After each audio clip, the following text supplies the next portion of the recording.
Welcome to RELaunch, the real estate podcast focused on helping you find your success in real estate. My name is Lauren Cooper. I am an active real estate sales representative just north of Toronto, Canada. The whole purpose of this podcast is to bring you actionable content by interviewing the best of the best in this business, helping to take you from zero to hero in your real estate career.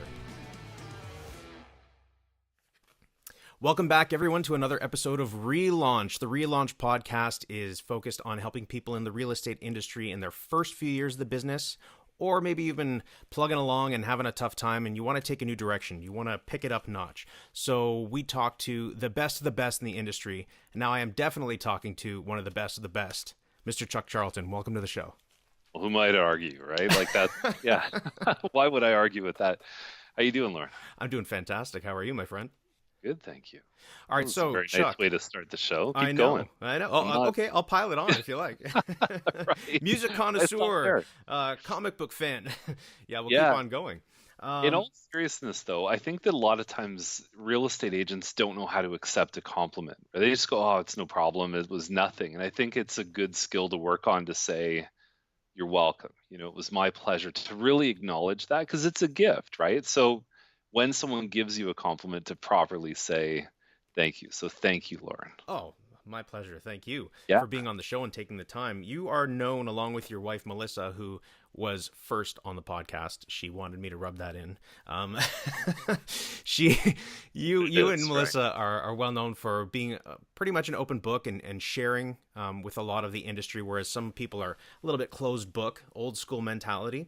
So how did you kind of get that vibe or get in that space where you're like, you know what, I can share what I am and what I have and not be worried? I don't know who explained this concept to me or where I picked it up, but I think about farmers, right? So if you were tending your field and the guy right beside you had a field full of weeds, you're constantly battling those weeds coming over to your field. So I think about it like, if my field is better and I share with you how to make a better field, then now we're both better off. And what tends to happen, and I've noticed this, is I'll share something with you and then you'll take it and then you'll do something different or you'll expand on it, or it often doesn't land in your lap the same way as it is in mine. Something changes. And so that's that whole evolution and mutation and change. And you come back to me, you go, "Chuck, hey, you know what? Guess what? I did this. I took what you had and I made it better." Those are the good relations. Some people just take and take and take. And you just find that over time, that's not a win-win scenario. So you find you distance yourself over time. But I've noticed more often than not that the relationships that I tend to gravitate towards, they come back to me and say, "Okay, now it's your turn," right? They stood on my shoulders and then now I'm going to go stand on theirs. And it just keeps going up and up. Yeah, give and take for sure. Definitely. Yeah. So we skipped a usual step, which I I usually say, give everybody an idea out there who doesn't know who you are, where your business is at, and where you work. So we're based out of Milton, Ontario. I mean, you could just watch Melissa's podcast and get all this stuff. But we moved here. So I grew up in Toronto. Melissa was in York region, probably not far from where you operate. Very close, actually. Yeah, exactly. And so I'm a Toronto guy, and we went away to school and then tried to figure out where are we going to live. We had a home in Toronto for a couple of years, and Milton was this place that it was like I went there once or twice, and it was like the Truman Show. It was this sort of neighborhood of new homes, and everything was just, the lawns were all cut. And I thought, wow, this is a nice place. It'd be a good place. The big difference for us was it was starting a family. And I know for our clients, it's the same thing, right? Do you want to have a family in a big city? Do you want a more suburban life? And I mean, for me being on the west side of Toronto, I mean, it's changed now, but it still felt suburban. Etobicoke was suburban to me. So we decided this is a place we're going to go. I knew one guy that was a roommate in university, and he already had an agent. So we didn't, we didn't know anybody. And so we came here. I've told this story multiple times, but we were aspiring to zero. We had negative dollars at that point, little bit of equity from the home, but we used that plus more to try and get those seeds sown here. And what's happened since then is going from essentially zero and being an assistant to a fantastic agent in Toronto. We moved here, started just Melissa and I. She was buyers, I was sellers, and set a real lofty goal. It was 200K GCI, and we did it in our first year. And since then, the team has now grown, and things have gone on to even better. And so it's $1 million plus business for the last 7-8 years now. That's fantastic. So Yeah.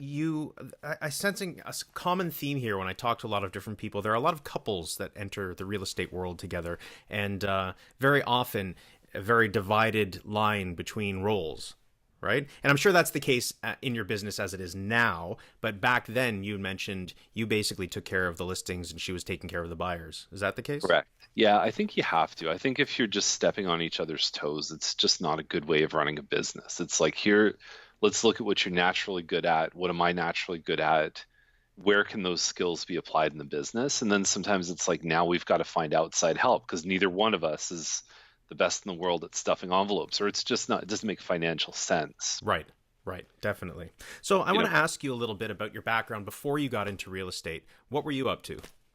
I have a kinesiology degree, and I know a lot of people say to real estate, but I don't think anybody ever, I don't think people, like, when they're growing up, aspire to be a real estate agent. I think it wasn't even in my world. I had no idea it was a thing. We fall backwards into it somehow. Just, I mean, some people say things like, my agent wasn't that good. I thought I could do a better job or something like that, right? And people are enticed, obviously. They see these, $1 million listing shows and these big commission checks and all this stuff. And I mean, that's what it is, right? I mean, right. That's why I think people come in, is either the desire for freedom or for the financial side of things. Very quickly they realize that I mean, it's a business. The thing about real estate is it's a low startup cost. Like, if you were opening a pizza store, like, you got to buy the ovens and all the stuff. And I mean, for us, what do we need? Like, we could operate with a desk or a car, right? And a phone and a computer. Like, that's basically the equipment we need. And the courses, I mean, I'm not going to get into the it's we'll leave that part out. Well, I just think that, like, if we look at how much responsibility we have compared to, like, lawyers and everything else, like, I just feel like, compared to what lawyers need to get a law degree, it's not the same thing, right? No, so there's very few industries that give this level of responsibility with the amount of education we have. Right. And so it's in that sense, we know there's some broken parts to how the business kind of churns through. It eats its young, I think, a lot of times, right? Which can be a good and bad thing. Yeah. But I mean, I guess that's one of the topics we'll go over too, is just how, like, what do you do in the first couple of years, knowing that there's a lot of things against you, right? I mean, the positive is, you don't need a lot of seed money to get started, right? You can kind of just say, if I have ambition and all this kind of thing, although sometimes that's not even enough. And I know there's a lot of people that get into real estate because their friends all go, oh, well, you're fun to hang around with, right? So you'd be a great person to help people sell homes. And it's like, you still need to have some kind of a business sense, right? That this is still a business. It has, you can operate it with joy and fun and excitement, but it still has things like profit loss and lead generation, all those different building blocks. Right. Definitely. Yeah. So you mentioned, and Melissa had mentioned a little bit when we had our discussion, that you started working in real estate first and in the city. Correct. Yeah. So I had a couple of months on my own, and I had the kind of job where I could go from 40 hours to like 30 and 20. So I could kind of like choose at what capacity. A lot of people, it's something or nothing. It's either full-time or they're not employed. And I could scale down a bit. But I did my first transaction, I think it's 7 or 8 months in. Like, I was a slow starter. I was worried about what slogan I was going to have and all those things. All the important stuff. And I was doing like 2 open houses a day, right? Which I think is part of the reason I have such a distaste for them in my later real estate careers. I think I just burnt out on open houses, figured it all out on my own. Didn't know what to say. And then I ended up finding a mentor in the office, and he happened to go away for a vacation. And so I helped him with the deal, and then I started to help him with open houses, and it became a team. And so it was my chance to get some kind of a stable income. He was one of those agents, probably sold, 40 homes a year, very low overhead, like it was mostly by referral. And it was just my chance to build his systems and his business for him. And then once we moved to Milton, it was like that partnership couldn't continue, even though we really enjoyed being together. But I had all the infrastructure stuff. And I think that continues to this day. I think we're known as a business that has really strong structure and systems. Definitely. But I attribute that a lot to building it for him. And I was the benefactor of being able to use that afterwards. So what kind of systems do you think played a key role in his business at that time and your growth? Well, I think he was one of those people that he would send a CD in a in a little card with a pocket, and like once a year. That was his thing. It was like, here's a calendar to put on your fridge, and here's a Christmas music CD. This is how long ago it's like 2003, 2004, and that was it. So we said, okay, you know what, there's that whole 33 touch and everything else. We were part of By Referral Only with Joe Stump, and still continue that membership 14, 15 years later. But it was that was the monthly newsletter that went out. It was the Evidence of Success postcard. So it was locking in the past client stuff first, because he already had that. And then it was looking at, okay, how can we put some ads out there? So we put an ad in the Homes magazine, and it didn't just have pictures of homes. It said that, Scott and Sarah bought their first home using this method. And there was a whole write-up of how they went to open houses, then they, drove around and went looking in magazines. And then we said, we've got this new system, which was the listing updates. And they would call a free recorded message, and they would leave a message saying, hi, it's Bob Smith here. Here's my phone number. I'd like to get on that home finder program. And that was how we lead gen. So it was building, we call it like one of the big things that we've structured our business around is the By Referral Only, the before, during, and after.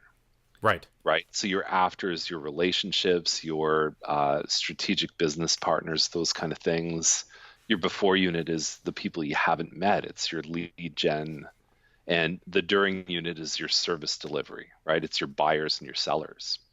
So we just kind of systematically said, okay, so in the after unit, communicate more, do some other things with them, structure it, because he was just someone who just decided that he would call. It was just his nature. Very random relationship. Right. And so it was like putting those pieces in.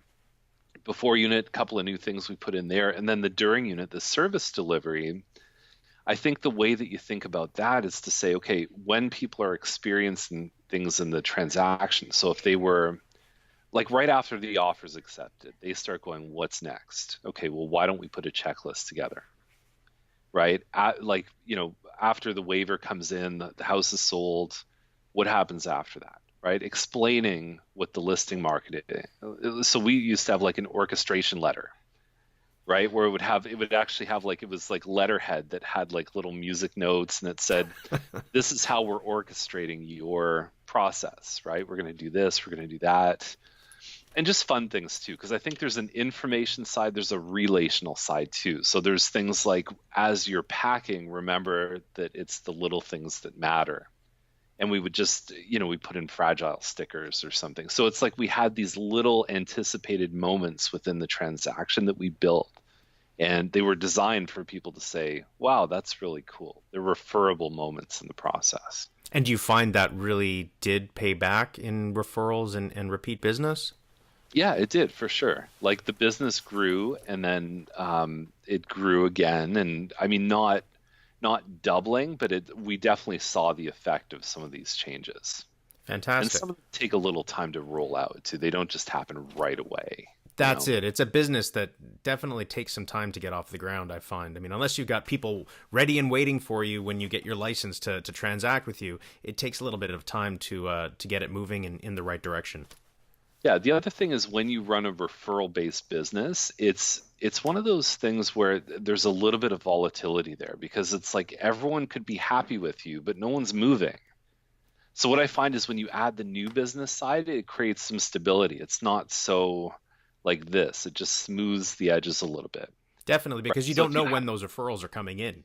That's what I mean. Like I've had months where it's like, holy cow, I had 10 referrals in a month, and then it's like nothing for 2 months. So it just happened to have that kind of big up and down. It's a little more like the stock market, whereas like if you build a before unit, a lead generating machine, it tends to just stabilize that you know that you can count on a certain amount of business every month coming from that. Right, those units and processes in a lead generation, it definitely is a bit more stable in the sense that you can really get very down and dirty in the statistics of how many people you need to speak to in any way or form that they come in, which translates into how many conversions down the road, right?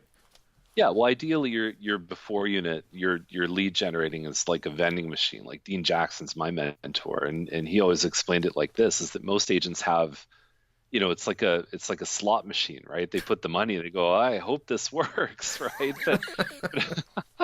But if you can find a vending machine where it's like, hey, I'm going to put $1 in, and I'm going to get whatever I get out of that.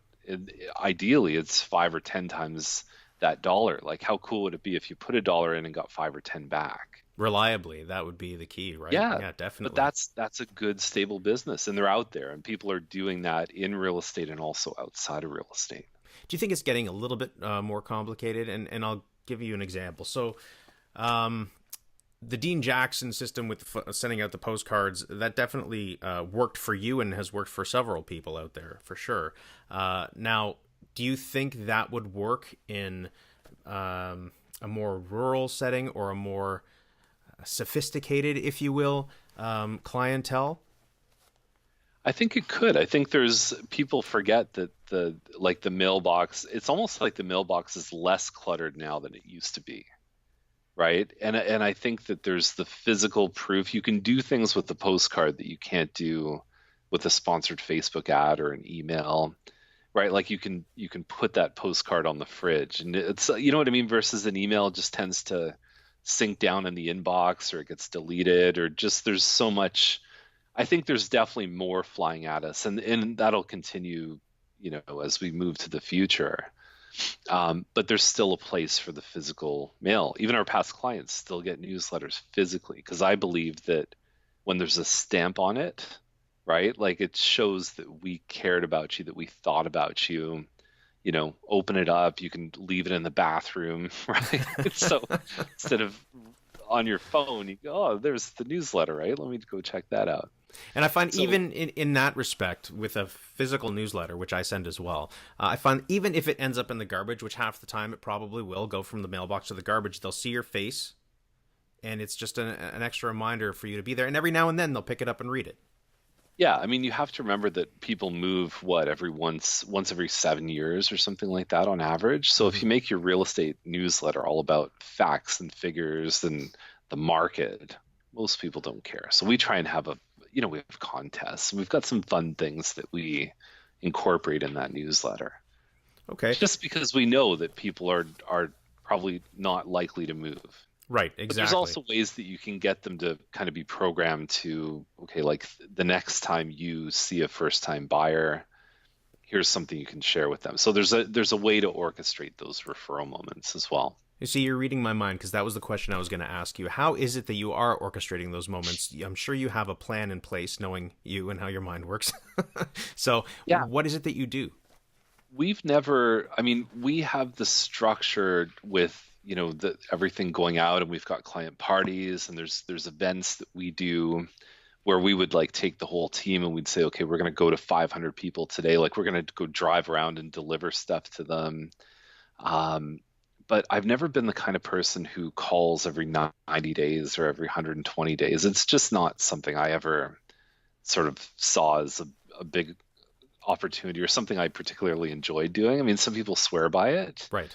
I'm more of that guy. Like I'll, be waiting for my buyers to show up, and I'll just, hey, I'm thinking of that person. Like legitimately, it's like, how are they doing? And I'll just send a note saying, hey, what's up? you know. Hmm. Our assistant now sends us an email and just says it's this person's birthday, it's that person's birthday, and so um, whenever I can, I just like to kind of send them just something not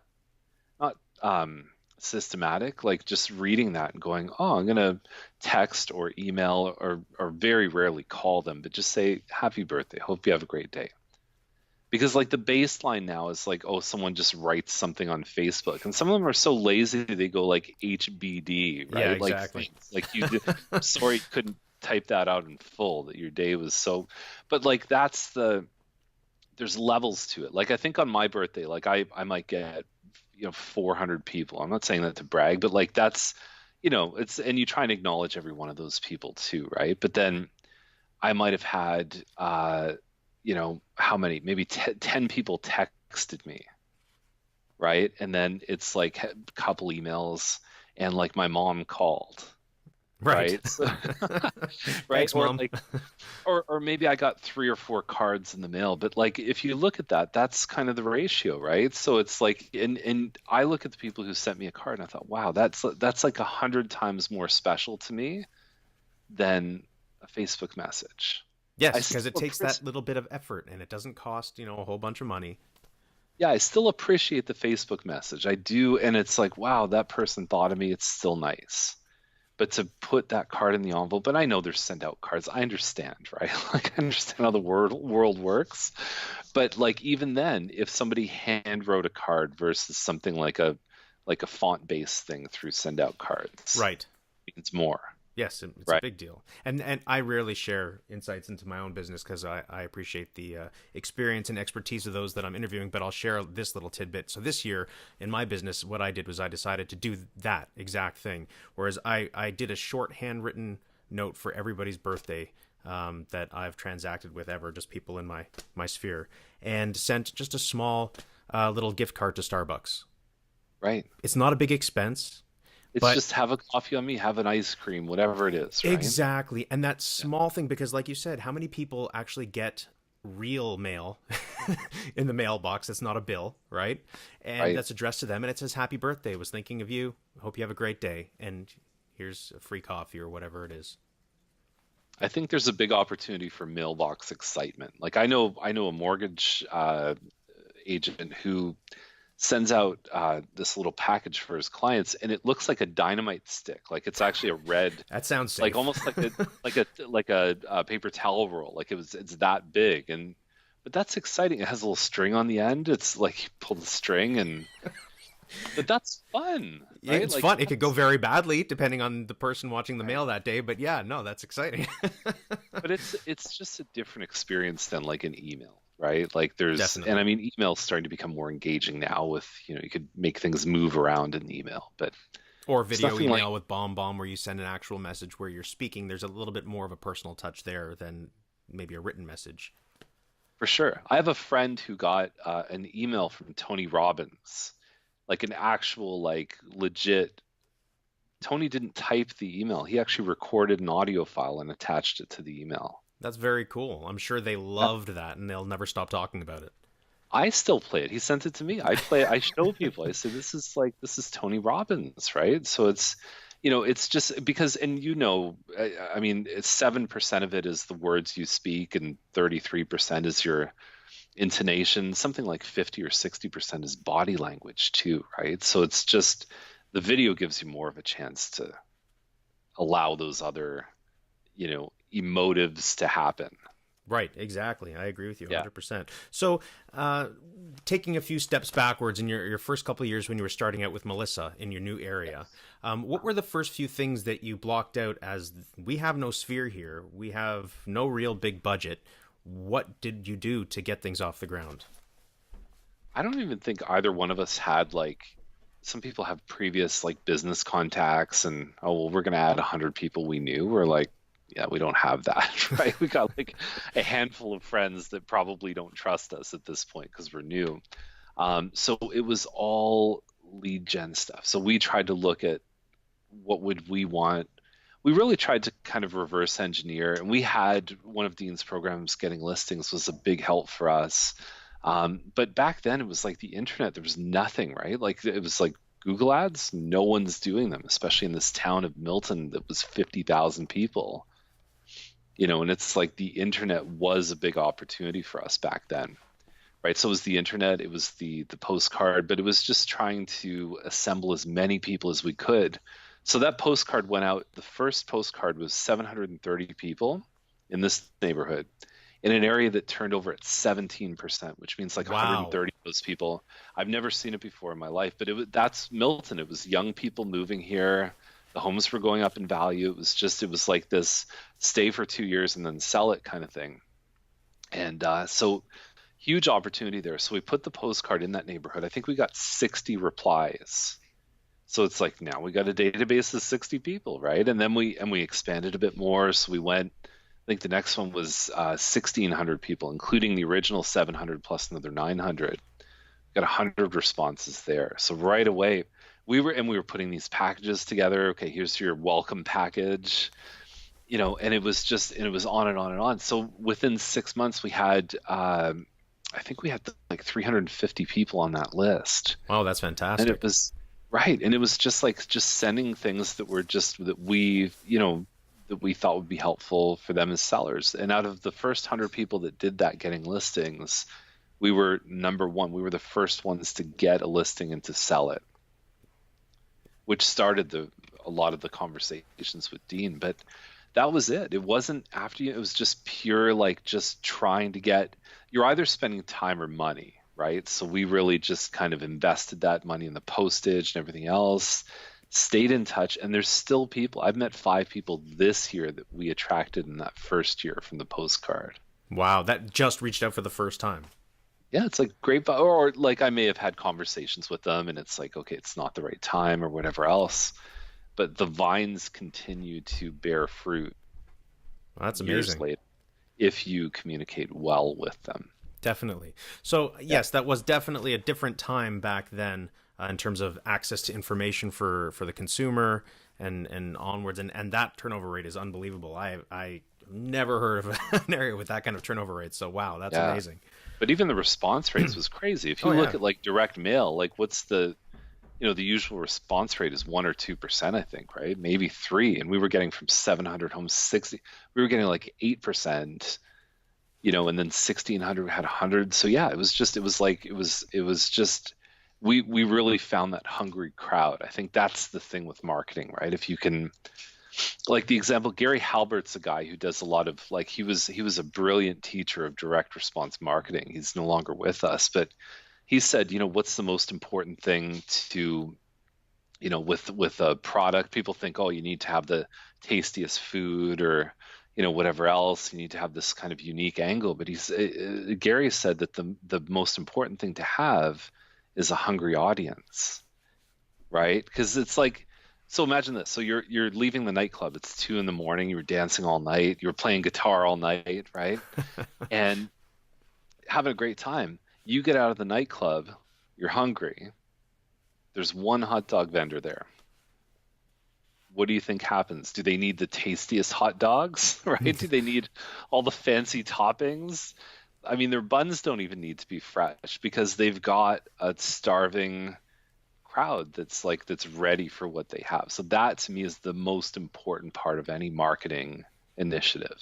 So I agree 100%. And the challenge is really to find that crowd. And how do you find your crowd in particular, especially in this noisy market and world that we're in? I mean, everything is being thrown at us, never mind just real estate and real estate agents just about everywhere. So if you were dropped in a new town, I mean, what would you be looking for in terms of a hungry audience? Hungry for what exactly?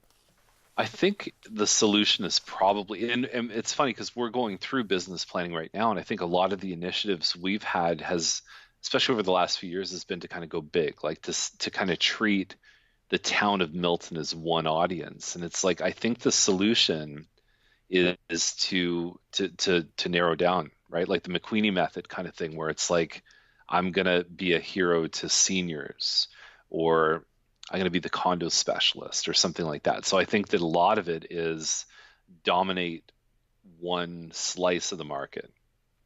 And usually what happens is you get business elsewhere, but it's like you strategically say, this is the kind of property or person that's going to be my ideal audience. As the Americans like to say, the riches are in the niches.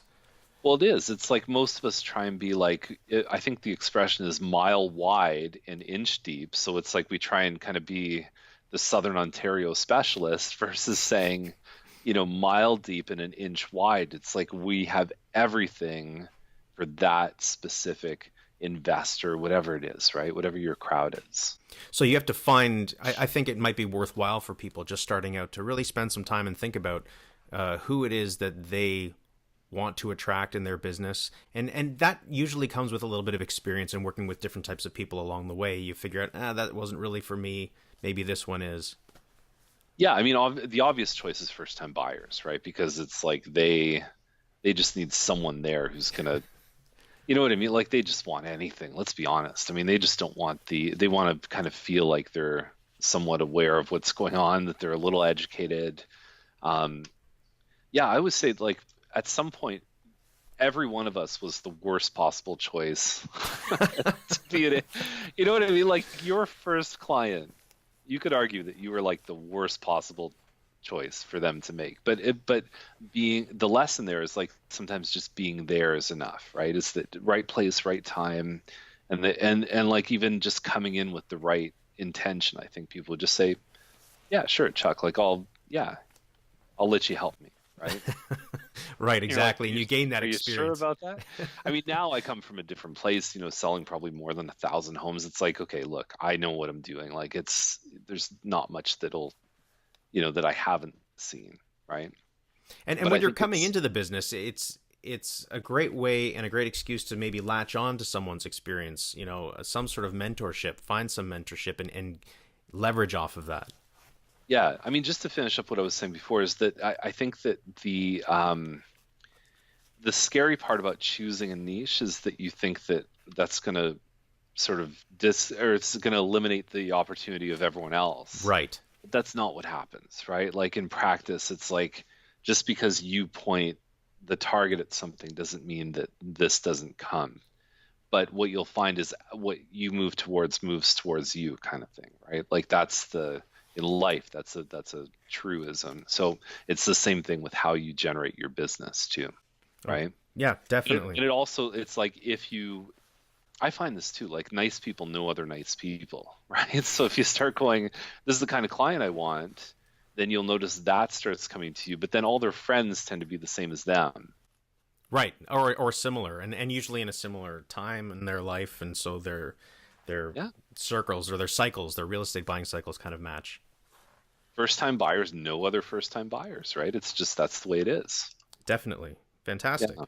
All right, now you had talked a lot about push versus pull style marketing, right? And you're never really been one of those guys that's doing cold calls or knocking on doors, right? But I understand that's a viable business model. Right? And I'm not putting any model down, but just in your particular experience. For me personally, it's never, I came from that Gary Halbert direct response, learning from Dean, that kind of thing. It's that it's a different experience to have.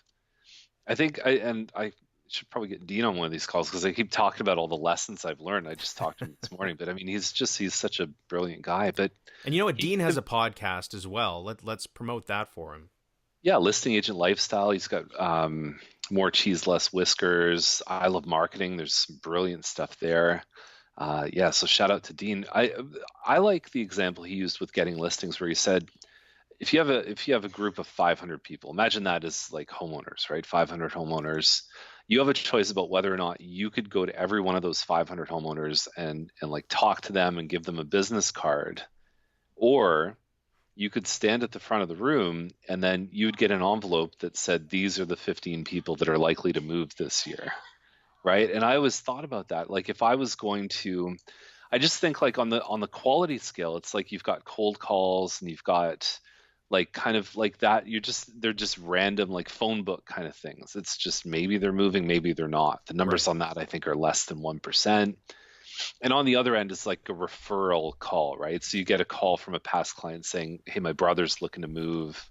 Like, that there's probably more than a 50% chance that something good's going to happen here. Right. Right. And it's like here, there's just more rejection. and just more time you need to spend to find one opportunity. And then within there, you've got people that you've been in touch with, communication, and sign calls would probably be in the middle of that, where it's like they're calling because they're probably more serious than the general population. Open house visitors might be a little bit more. I don't know if I'm mirroring and I'm going the right way, but That's okay. Okay, but you know what I'm saying is within that scale, there's if you could only make 100 phone calls a day, if that was your capacity, how do you want those phone calls to go, right? Like if you're kind of shooting fish in a barrel versus like fish in a lake, right? I'd rather go with the barrel thing. Yeah. And so let the funnels create, like, kind of select who's going to be the likely candidate that I should call. Yeah, and that makes perfect sense. You have the systems in place to just filter out all those weaker prospects, if you will, those unlikely to transact and those that aren't very serious, filtering it down to those that are actually serious, and those are the ones that you actually speak with. Yeah, and when you show up with the intention of helping, that you can't make them go any faster than what they want to go. That's a lesson that a lot of agents, like there's nothing you can do to coerce someone into something, right? Right. You're not going to make somebody buy a house if they don't want to buy a house. That's right. Yeah, you can only meet them where they are in that process. And one of the other things is there's a big crowd of people that can help someone who's willing to move in 7 days. And a lot of our lead generation is like, if you're 3 to 6 months or even 12 months away from moving, we're going to keep the communication going. So it's like we meet you more upstream, so that by the time you get to the place where you want to actually do something and transact, we've already built that relationship based on trust and information and all the things that we show up like. And that's the Milton Daily Homes, and that's some of the other stuff that, we believe in like big lists of people who are looking to buy or sell. Like, it's like, give them what they want for the stage they're at. So let's put that out there for some of the people listening that really have no idea what we're talking about. So let's say you are doing some sort of lead generation, whether it be online or farming or anything, and you've got this funnel and you've got these people that are signed up to your email list. How is it that you take them from day one to, let's say they're a year out from transacting? I mean, what would a good way of keeping in touch with them look like? Well, Nicholas Kuzmich, I had the pleasure of seeing him speak a couple of months ago, and he talked about swimming lanes. Is that there's some people when they show up that they're in the fast lane, they're ready to go now. Percentage-wise, probably 10% of the people that you speak with are like more now.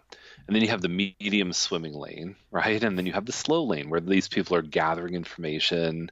They know they're going to move, but it's not tomorrow. Right. Right. And so I think you just need to build in programs and stuff for each one of those. So if you think about the slow, medium, and fast people, how are you going to serve them? The slow people need a different set of information. They need a different process than the fast people. So maybe have 3 tracks and based on the initial communication that you get from these people, you can place them in whichever category they fit best, and then have some sort of campaign, for lack of a better word, to follow up with them, or plan to follow up with them over their time frame that best suits them. I think you start off with the assumption that they're now. So it's like you want to give the now people the opportunity to do something, right? So for example, book a tour of homes, right? Or if there's things that are more like immediate. And like an example of some of the things we do for the medium and slow lanes is that we would have like a buyer class where they could come, about 10 times a year, we would run a class where they can just get the information, right? So they've already been attracted into the system because they're a buyer, but now we just send an invite and say, are you free on this day?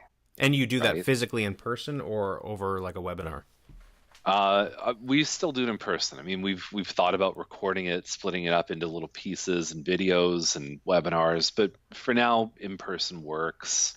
I think we have the kind of office here that is impressive for people. So it is something where they come into our house and they really feel, we put a welcome sign up and we do things to make them feel like you belong here. I'm right? still waiting for my invitation, by the way, just saying. Well, I'll tell you, I'm only kidding. anytime, right? It's So that's the buyer class is a great idea. I know a lot of people they've let go of that now. Not a lot of people are doing it, but I think it is a great missed opportunity that you could take advantage of, especially if you're just starting out and want to make those connections. the NAR reports are great. I mean, they even say like the number one thing for buyers is that they don't need help searching for homes. They need help choosing the right one. Like if you actually listen to what people are saying for listings, what do they need? They need to, everyone wants to know the price. They want to know what to do to get it ready, right? They want to know that they can sell within a time frame. That's what the answers are. They don't change year to year.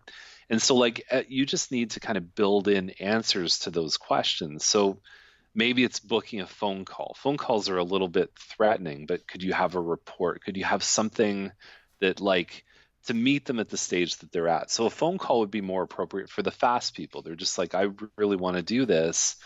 Well, here you go. You can do this, right? The report might be better for the medium and slow people.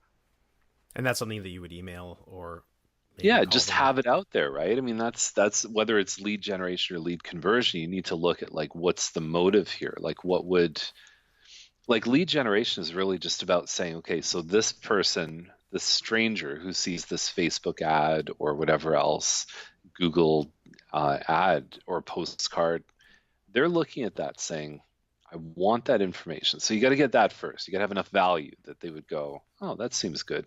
And then they're going to decide, and we've all done this too. They decide, they go, I'm going to leave my name, phone number, email, and I don't know what'll happen. So there's a leap of faith there where it's like I could get harassed, I could get, like there's and they need to see enough benefit in the value that they're willing to trade their anonymous status. Right. That's all it is, right? And it's the same thing with the ongoing communication. So once they've raised their hand and said, okay, I want that, now there's a whole series of like, what do you do next, right? And that's the now, here's the later. Whenever you're ready, this is here, which is a lot more powerful than like, are you ready now? Right? Yes. Like, how about now? Right? Which is Now. that's most agents follow up, right? Like, okay, so when are you going to buy a home? Right? Yeah. Yeah. I like to play to the higher emotions and sort of like the frontal lobe versus the lizard brain kind of stuff, right? It's just, I like to kind of meet our clients in a place where it's like, okay, we're now coming from a place of mutual respect and benefit. And support. You're there to support them in their journey on their timeline. That's our values, giving and relationships. And that's as a team, we've identified like what's important to us about, what we do and what we deliver. Yeah, I think with that kind of approach, it can be a little bit frustrating when you're just starting because you want things to happen now. But if you're there for people and you're there on their timeline and kind of on their terms and helping them through the process, that will pay off. Absolutely, for sure. And not to think of like, forms or leads that are like that come to you as like one, because one by one there's things that happen, but like think of like 100 leads at a time, right? Like how can I, out of that group, there's some that are just not going to speak to me, right? Like you're never, once they fill in that form, you're not going to get in touch with 100% of them. No. Right? And it's that numbers, right? It's like when you know your numbers, whether it's cold calling, open houses, door knocking, or Facebook ads, online lead generation, there's a model to it, and there's proven systems and structures. So I didn't reinvent the wheel on any of this stuff, right? Like if we've modeled behavior, you got to do that, right? It's just people have already figured out everything about this business. It's just nobody's put it all together at once. The frustrating thing, yeah. The frustrating thing for me when I was starting out, when I think back, knowing what I know now, and I've said this before, is that everything works in this business. You've seen it. I've seen it. There are people that have built a business off of just about every possible way imaginable. That won't necessarily translate for you individually, though. I mean, you're not a cold caller, so that's not going to work for you. You're not going to build your business. You're going to burn out pretty quickly, and you probably would have left the industry a long time ago if that was the only way to do it, right? for maybe, you or individually. maybe I found some enjoyment. It wasn't the path I took. Right, Right. right. But just as an example, and I didn't mean you necessarily specifically, but the general you. So you have to find what's Right. comfortable for you, what meshes with who you are and your inner core sort of beliefs and systems and what you can do. That's not to say that you're not going to get uncomfortable, but get comfortable with certain things that you're willing to do on a consistent basis. And that will lead you to success. So everything works in this business and nothing works if you don't work it. Find something that Well, you will work consistently. that's right. So the freedom is the blessing and the curse, right? Is that you wake up and it's good. Like I worried about that in the beginnings of this business. I thought, what am I going to do to fill my time up? It's like I look back and I go, now I've got 100 projects. I learned this from Phil Soper. So what Royal LePage does is they've got like 100 opportunities of like ideas, because you go to conferences and there's just so much flying at you. So Right. what they do is they just put the idea list out. And then he says within there, we choose the 10 that are the highest priority. And then we've got 3 that are kind of in deliverability stage, where it's like we're working on these 3. And we're not going to add a 4th or a 5th. It's like this is the focus. Right. And when you're too scattered, I mean, when you're young and fresh, even now, you get distracted, you get squirrel brain, right? Because this guy has one shiny new way of building business. You're like, wow, those are some amazing results. Let me check that out. Oh, let me check that out. Let me check that out. And you need to kind of block that out once you have your plan, put it on the side, focus on what you need to focus on, and maybe check that out on the next cycle. But even with our team members, like what a planning session would look like with the team members, we would say, okay, great. So let's imagine 3 buckets that you want to have as like your business building stuff, right? Like how are you going to get new clients? And there's stuff that happens from the team, sign calls and internet leads and all the rest of it. But for their own efforts, it would be like, okay, 1 is always past clients, right? Like what are you going to do? What's the strategy there? And the team has things too, client parties and all the rest. But like, what is it? What does that look like? You're going to speak to them every 120 days. You get 100 people in your database. That's 3 calls a year. That's 300 calls.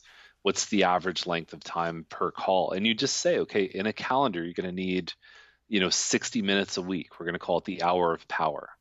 And that's your only job. You're going to set your clock and you're going to say, okay, I'm just going to call people for that hour. Right.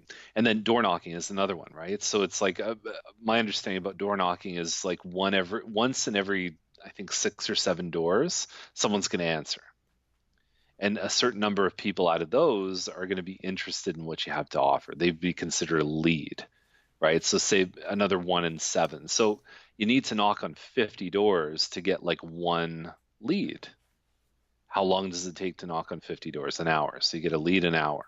Right? Like that's Right. And then it's just how many leads is it going to take to get a contract and a deal? It's just math, right? Like it's not, and you just go in with the plan to say, this is exactly how I'm going to orchestrate this. You got to boil it down on the calendar to say, I need 3 hours a week door knocking. So that's really some great insight, because that leads me to where I was going to ask you. If, let's say, you had a nephew or a niece somewhere else in North America and they wanted to get into real estate, and you wanted to help them sort of set up a plan of action. Right. What would that look like? Essentially, like you said, sort of a top-down approach. Take that, whereas you want this ultimate result, work backwards from there. What might an ideal daily schedule look like for somebody with 3 buckets? I would say that for most agents, they just need to be really clear that they're not employed unless they probably most people are probably between about 5 to 10 hours a week that they should be devoting to like that focused work. And like I said, if you're calling past clients, that scale of quality is going to change versus 100 cold calls, right? Versus 100 calls to your database that's why relationships are so valuable. It's just, you can do more in less time, right? Because you don't have to blow past the barrier of trust and all that kind of stuff. It's already there. Right. Or it should be, hopefully. Right? Yeah. So that's what I would say. If you're probably more geared towards like new business, I would think like 2 hours a day. That's what it needs to be. If you're kind of working more on higher likelihood opportunities, probably like an hour a day. But that's what you do. And then it's like the rest of the day, I usually start from a place of what's life about, right? So how many vacations a year, put those in, your kids' basketball games, or for my kids, it was Taekwondo until the school shut down, practicing guitar, whatever it is, right? Like for us, we made a decision at the start of this year because we weren't having meals together as a family. So we said every Friday, it's family night, right? So yeah, some of it's just like you figure it out as you go, and my schedule has changed over and over and over. But really, I think in addition to the lead conversion, if you want to call it that, and your life, the rest is for the other stuff. It's like where you can fit in your buyer showings and your listing appointments and all the rest of it, right? But those anchors of life, family, fun, and then like business building. Like I have a thing in my calendar, it says business building conversations, and it's an hour and a half a day. And that's what I do. I just go, okay, who do I need to speak with right now? Okay, very interesting. That's a great approach. Now, that can, of course, go in many different directions depending on sort of where you are, where you're at in your business. If you have more sweat equity than check equity, so you've got more time than money, then use your time, knock on doors, make those calls, do whatever you need to do to get it done, right? But you try and load it up on the front end too. Like I said to a couple agents on the team, they're like, we're a little bit slower now. So I said, then double, like do your January hours now, right? Like it's just, but we're, second week in November, and I said, look, you should know your first 10 clients for 2019 by the end of this year. Like you need to enter next year with that knowledge, or rather more, than waiting and starting, and then you're off to a very slow start to even get that generated. Yeah, because what you see now is what you did 90 days ago, right? So it's like now's the time when you're starting to build 2019. If something good happens now, great, but it's probably a result of stuff you did back in, like, if we're in November, probably in August. Right. July and August is like, if you were at the cottage, I'm not surprised if you're slow in November.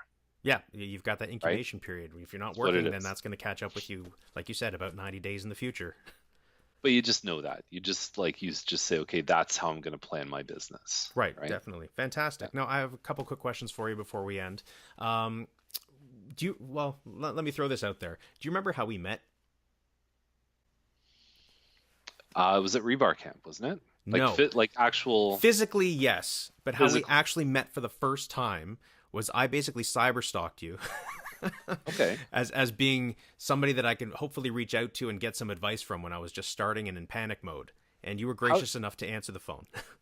Okay. So we spoke on the phone before we met in person. I believe it was the phone. It may have been... Yeah, it was the phone. I think I reached out possibly on Facebook or through your website or email or something, but it got to the phone. So what went through your head? You're reaching out. I guess somehow I crossed your radar as someone who maybe was doing something cool. Right. But what made you decide to just reach out? Because I think that's a thing that people go, oh, well, I can't call Sam McDaddy, right? Or something, you know what I mean? Like it's right. Sam's a big agent in Mississauga and kind of in world takeover mode, or any of the big agents in the GTA, the Frank Leos and so on. But because some people just kind of go, okay, like, how am I going to do this? Or they get afraid, or like, what went through your mind? So my mindset at that time was truly panic mode, because I was in a part of my life where I was expecting my second kid. I was just let go of a job and I came into real estate. Boom, good luck. So in my direct office and surroundings, I didn't see anybody that was that open or frankly, even that on the level of success where I felt like I could learn from. So I wanted to reach outside of my market, hoping that people would be more open and willing to share some ideas. Right. I heard that said as like, we're not cutting each other's lawn, right? Like we're far enough away that what I give you or whatever we discuss is like, and there's things that are still competition proof. Like there's, I could give my next biggest competitor certain parts of my business, and it's like, it doesn't matter to me. Exactly. Right? Like it does. And there's some parts that like, hey, I'll kind of keep that a little closer. But I mean, you want your marketplace to kind of feel like there's like, it's not like you're hiding, like, oh, you can't see this, right? Right, It's exactly. yeah, and the truth is, if somebody even took everything in my Google Drive and the entire business, they're not gonna. I'll be on to the next thing before they figure out how to put it all together anyway, And even if right? that's the case, it's really structured towards you and your personality and the culture that you've built in your team, and it's not the same if somebody else does it. It turns into, like the conversation that we had earlier, it kind of turns into something else anyway by the end of it, because of Right. who that person is and how they execute. Never mind that beyond all of that, if somebody's just starting out or in a different place in their business, to take all that is like trying to drink from a fire hose. I usually say there's a big difference between the GoBots and the Transformers, right? And so there's you talk about the comic and sort Right. of nerd. Okay, so let's go back to that moment. So you were in a stage where, like, I need to make this happen, which is what we were when we were in Milton, right? Right. And I was looking for some Looking for proof someone of who's already, success, yeah. and went after some people that had that, and reached out to you and a few other people, just hoping for some insight and advice as to, is this worthwhile for me in my position? Should I do this? Should I do that? How should I get off the ground? Which was really the impetus of why I started this podcast to begin with. Years later, now that I have found some success, just to give back to the people that were in a similar place that I was in, because that was frightening when I was just getting Yeah. into the business. It was frightening, it was overwhelming, and you look left, you look right, everybody seems to succeed at different things, but what was my thing I didn't know, so I reached out to try to get some clarity.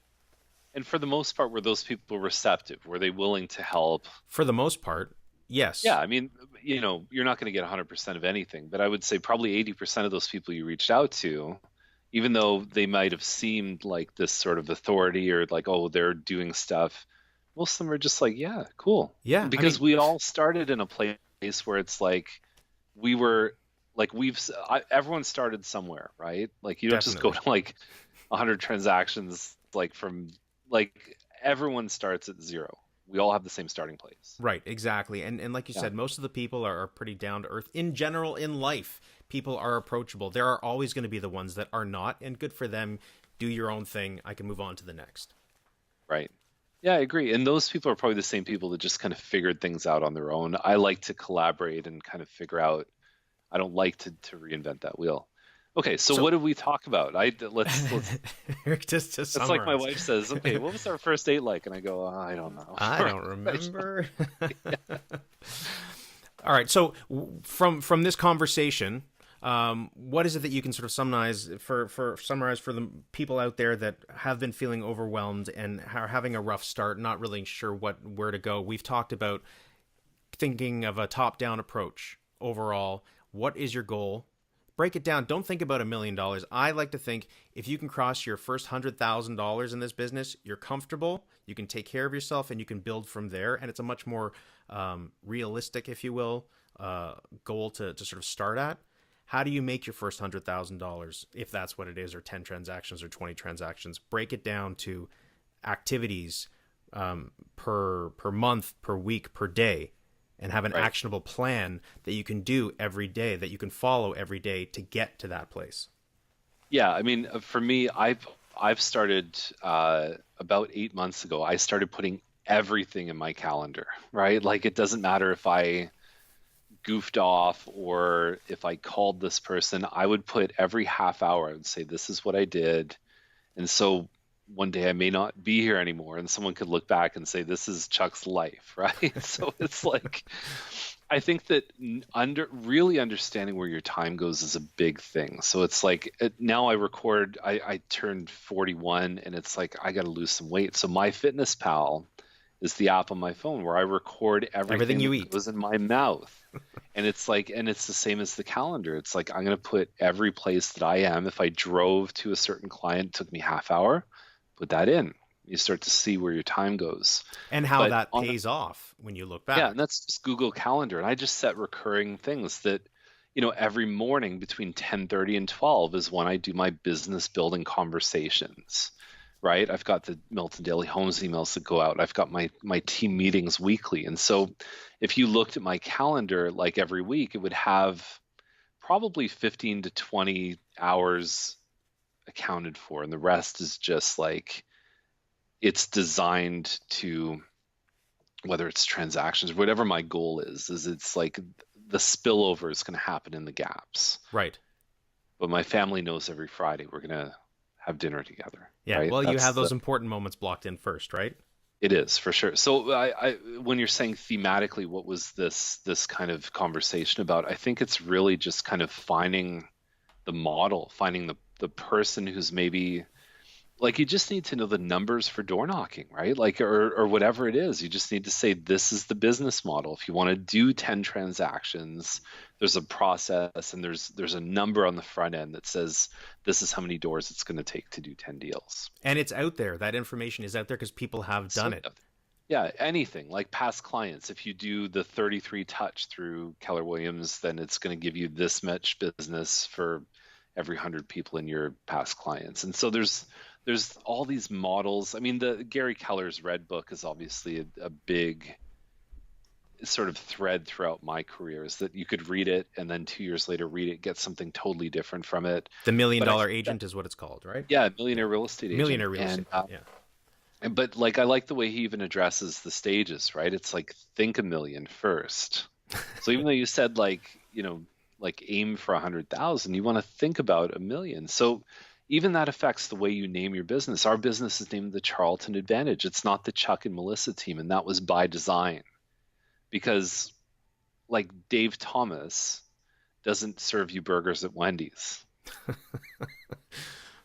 Right? But we wanted a business that was much more like the example we use often is like, we're the Blue Men Group. It doesn't matter which guy in blue face paint. It's like, you're going to go and you're going to enjoy the show, versus Siegfried and Roy. What happened to them?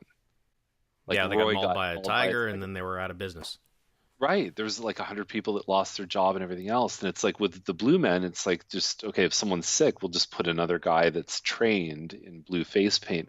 But what the consumer wants is a good show. Mm-hmm. Well, that's definitely several steps ahead when you're taking your business up to that team level. Yeah, but you want to think about that early. You want to think about how, like, what if it is going to $1 million or plus, like, how would the structure be set up?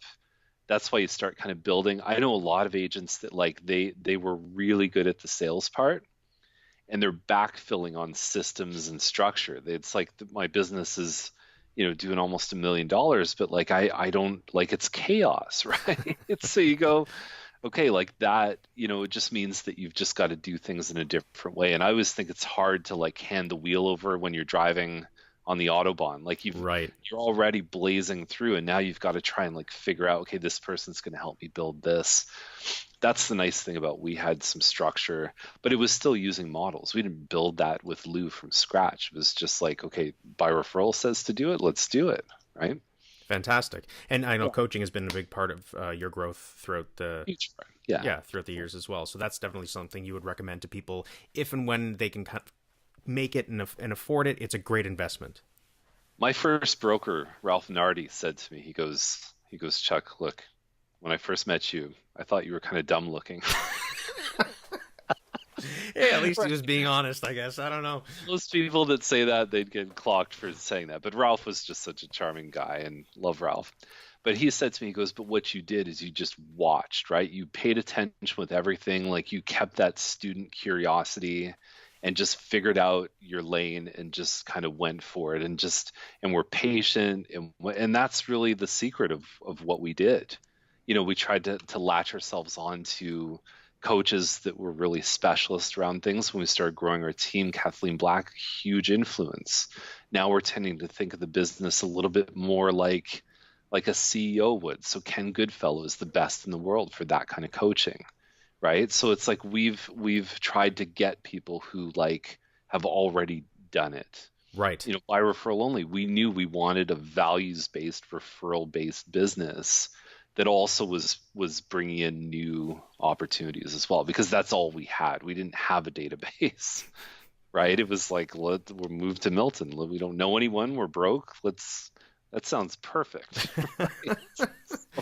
Yeah, I hear that. All right, so if this dumb-looking guy could do it, then you can too, right? That's the thing. That's the lesson there, I guess. Fantastic. Any books or audio systems for people to check out for some added value? I had to rewire myself when I got into the business. I had a family that was very into like, okay, get like a regular paying job with benefits and all this stuff. So it's like I had to learn how to be an entrepreneur. So there's so much information out there. Even like on YouTube, you could find out listing presentations and dialogues and all the rest of it. But Think and Grow Rich for me was a big one. It was like that was just like, I've never spoken this language before of like achievement and entrepreneurial. And so that was a big one. The Red Book, obviously, Gary Keller's Millionaire Real Estate Agent. As far as marketing and psychology, which I'm a big fan of, there's a book by Robert Cialdini called Influence, and it talks about the 6 weapons of influence. And that's one of those books that it's helpful in your business, but it's also really helpful to just as a life skill to know that when you're watching an infomercial, you go, oh, that's social proof, or that's authority, that's liking, that's all the different, like you start to see when somebody knocks on your door wanting to replace your hot water tank, you can say, okay, I know the 3 weapons he's using right now. Yeah, you definitely learn to recognize quote unquote sales tactics. You do, right? And it's like you can't hustle the hustler. Like once you understand the mechanics of how influence works, I think you're an empowered consumer, and you're someone who's empowered, I think, to, and it's always that like ethically, like how do you use those weapons, right? Like of course. as a business, like how do you kind of, interact with with your consumers. Fantastic. But great book, Influence. That's actually one of the next ones on my list. So yes, I say fantastic in advance of reading it, but I've heard a lot of great things so far. Yeah, love it. All right. And it's just people too, right? Yes. Like, I mean, who's the master at what you're doing, preferably out of your market area, and just say, I need to speak to that person. And like we said, a lot of people are pretty open, especially if you're outside of your marketplace. My first few years, I said I need to make enough money to like just survive, right? Like I just, like you said, like just what you do, whatever it takes. You work as much as you can. If you need a side hustle, do it. Get through the first couple of years because it gets better, right? Like you're doing all your articling, and even family and friends are like, oh, I don't really trust that he knows what he's doing. And then at like, 5 years, people start going, okay, it's not just a phase. This is his career. So if you can get through those, learn as much as you can, talk to as many people as you can, ask questions. That's what it's about. You're always learning. And we always see each other. We run into each other in so many programs every year, at least a few. But I think you need to, once you kind of have figured out the basics, I've really put myself on like a conference diet and an information diet too.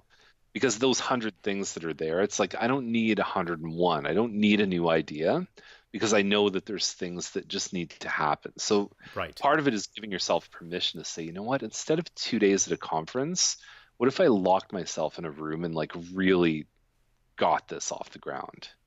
Yeah, you have to balance. Once there's enough learning, if you're doing that to put off action, that's a problem. But right. Once you've got your action and your plan, just go and do it. Absolutely. Fantastic. Thanks so much for taking the time, Chuck. I really appreciate it. My pleasure. It was fun. Hi. Maybe we'll do it again. Maybe we will. All right. Take care. Invitations in the mail. Okay. See you, Lauren. Bye. Hey, everybody out there in podcast land. I just wanted to say thank you so much. I truly appreciate you for your support and for listening. Don't forget to subscribe, like, comment, share this all over social media, and especially share it with a realtor that you know that might be having a difficult time finding their own path to success. I'll see you on the next episode.